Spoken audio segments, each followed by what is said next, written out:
So to get a painting to move, it held another whole kind of possibility. And then there's a thing of sound. To see what that did to the world, boom, it can jump if the right sound is married to that picture. A whole another thrill. And now you're starting to get, excited about something. There's this camera shop called Photorama, and the name sort of says. Well, anyway, I got a camera that took single frames, and I asked them about how to light a thing, and they told me, and I did that. And but that would have been the end of it. But some guy commissioned me to do one for his home, because you could set up a projector and turn it on when you want, and this thing would go in a loop, and it would be on a sculpture screen, sort of like a painting, but a moving painting. And I got a new camera, a Bolex, but I didn't realize it, but it had this broken, they said it was a broken take-up spool. I don't know exactly what was broken, but I worked for 2 months on this animation, and took the 100-foot, thing in to get developed, and I came back, put it up against the sunlight, and it was one continuous blur. Everybody thought I would be very upset, but something inside me made me happy, and I made a completely different kind of film out of that, supposed disaster, but it was such a gift, that thing, a gift beyond the beyond. Somewhere along the line, I catch an idea. And that idea is everything to me then. Catch an idea that's a film idea, you fall in love with it for 2 reasons. One, the idea itself and how cinema could translate it. And then you just stay true to that idea and go. And it just keeps talking to you, and you just keep staying true to it and not walk away from anything till it feels correct based on that idea. And that is it. I always use this analogy of fishing. So if you catch one idea, even if it's just a tiny little fish of an idea, but it's a beautiful little fish, and it indicates something, and you fall in love with it, but it's a fragment. Then if you focus on that and think about that and desire more, they'll swim in. And over time, they'll swim in. You can't necessarily count on it, but it's our experience that they do come in. And so one thing will start it, and then more will come, and more will come, and like this. But the ideas can come at any time after that, But many things are worked out in script form.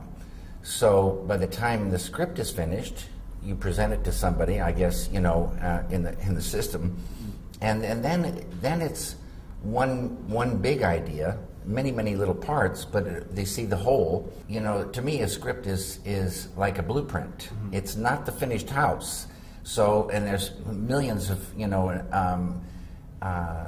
stories of how once you start seeing the house, you say, wait a minute, this would be better to be a slow curve instead of a hard edge, and we need a fireplace here. But there's certain things that the seeing of it conjures up, or happy accidents that happen along the way that you need to be on guard for, because those things could just jump it. It's not finished till it's finished. So who's to say that idea was just waiting for you, the final piece, or it opens up another whole thing. But it was always sort of meant to be.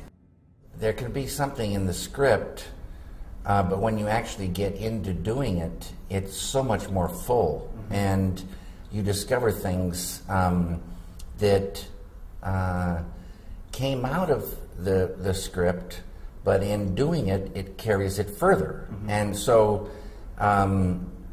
it just isn't finished till it's finished. When the whole feels correct, then you say, it is done. It's done. if you've got a bunch of canvases, you know, ready to go, and you got paint and a place to work, now you just, you know, you catch, all you need to catch is an idea to get you started. And then it's action and reaction. Because the paint, it starts talking to you. And so this beautiful action and reaction process starts, and a whole bunch of different things happen, but more often than not, there's a point where the action and reaction, the reaction is to destroy the thing. Yeah, I mean, it's, you know, pretty much bullshit, surface, you know, baloney, and you just want to destroy it. And in the destruction, because the destruction is much more free, there can be some section, some things that you say, wait a minute, and you start working into that and building on the thing that was destroyed, building on the destruction, and another thing comes out, and that's really the way the thing can grow. Get past the thing that you maybe did before, and that's now tired, and you want to, you know, break through to something else. A lot of destroying, and if you're not up for destroying, you just can't get there. You get an idea, and you know this whole thing, and you get an idea, and it happens in a second. But when you start writing it, there's so much there, so much. And if you really were going to, you know, focus on just this fragment, you could write sometimes pages. And it's so in that moment, all this stuff is there. And so I try to write it down, I say, in such a way that when I read it later, I'll remember that thing, and it will come back, and that's the only, and so you won't forget it. I'm in awe of ideas because they seem to come from outside us, and then suddenly they enter our conscious mind, and there it is. It's a real gift.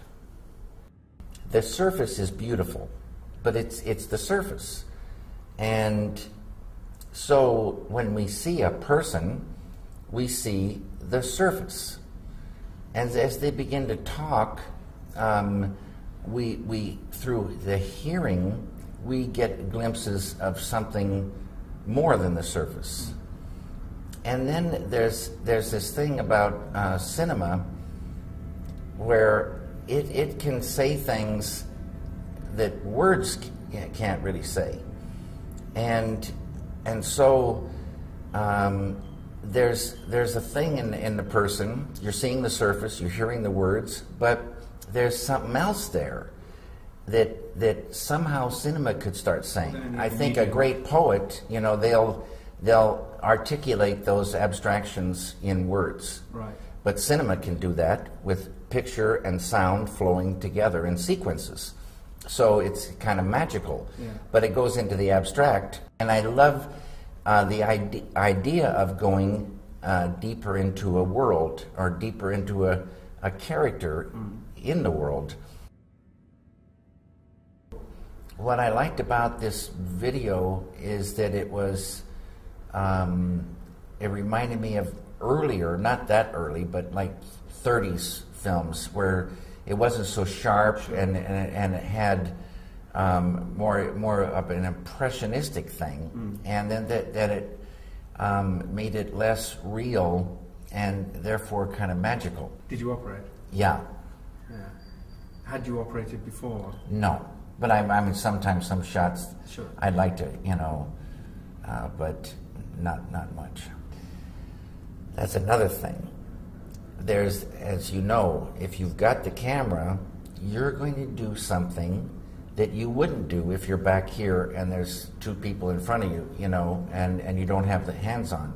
So this to me means I don't want to go back that way, and to having an operator, and I just love being in there. I mean, I've found that the psychological difference between being alone with an actor and having even two people is immense. Yeah. And you get a completely different film. And I found that I've talked out of shyness or awkwardness, I've so often been talked out of doing something. Yeah. Because of the audience, you know. You just said it. And we don't need that kind of thing. We need to do what's feeling correct right now, no matter what. And it's got to be smooth, effortless, no obstacles, and the digital world is giving it to us more and more and more. So small, the crew, long takes, feel it, and you know, you're still staying true to the idea even more than ever, because you're right in it. I got people that, you know, are taking sound, and I'm trusting that if the picture is moving on the screen, that I'm shooting. You see what you got. If you don't like it, you can pop a 40-watt bulb over here. You can pop a 60-watt bulb here. You can light with light bulbs, and you can pop a little fill on there, or whatever. You see what you have, and you don't need, you know, giant lamps. And because you don't need giant lamps, because you can work with, like you say, what is there 90% of the time, now you can move around the set. You can go from here over to here and not see something you're not supposed to see. And this kind of freedom is unbelievable. And it's kind of like, though, in my mind, the way it's supposed to be, and it's so free. Freddie Francis was telling me on The Innocents, I think it was the name of Deborah Carr, all the actors had to wear sunglasses because they wanted that huge depth of field, and they had giant arc lights everywhere, and it was blindingly bright. That's a beautiful bulb. Is that a Polish bulb?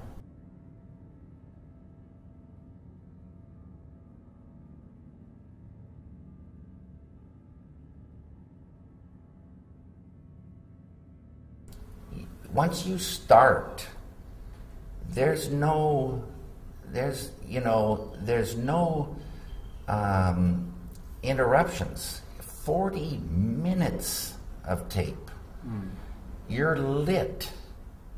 You're now can go in there, and so a kind of a focus goes. So you can pop here, you can go here, you can go back there, you can go back there, you can talk to them while you're working. And you can go, and everybody's like, you know, kind of there. And so it doesn't get broken. What do you expect of an actor? To make it real from a deep level. And I love actors, and I love whatever I can do to let them make it real from a deep level. I'm there, you know, and the only thing I go by is the idea. So if they're talking too fast, I ask them to slow down. But I ask them to slow down because then I maybe give them some reason, you know, something to think, you know. It's all talking till they tune into the same idea. Once they catch it, they're going to talk slower, and they're going to hold on this pause, and they're going to be doing this just like falling off a log. Get them in the groove, on the same path, based on the idea. And it's like they got to let go, like I say, of their own personality and take on another. It's risky business, and they got to make it real. It's just got to feel real, and there they go. Are all actors capable of that? They all are, and it may. You know all this stuff. But, like one is great on take one. They just get it. That's the way they go. They do 2 or 3 takes. It just gets wooden. Another is wooden, and then bango. They pop it, and if they're in the same scene, a 2-shot, it get kind of weird. So everybody's different, but they all can get there, and when they get there, I think it's kind of a euphoria for everyone, especially for them. It's like there's no denying it. They were there. But I just want to say one thing about the film. See, because this is a festival for the cinematographer, and these guys, they just love film. They do. And we all love film so much. It's so beautiful. And I really respect them for getting, better and better and better images. But really what it comes down to is getting the image, whatever it is, that is true to that idea. And so the great ones, they'll help you get, whatever it is, in the best possible, technical way, but maybe it's just, it goes against all, the rules, and it's technically bad, but it's what you want. That's what a great cinematographer is to me. Help you get whatever it is that idea is, telling you. And they come in and get in tune with that same idea through talking and action and reaction. You see something, you say, no, Fred, this isn't, the thing. And then you talk, and then pretty soon they zero in.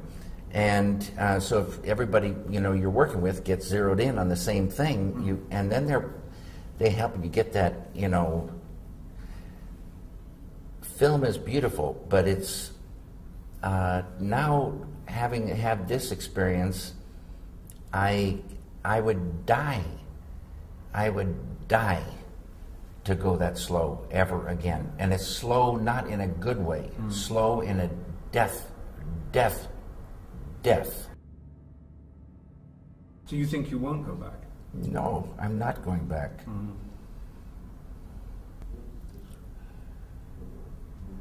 Good. Yeah, it's good talking to you. It's really good talking to you. It's good talking to you, Mike. Pleasure.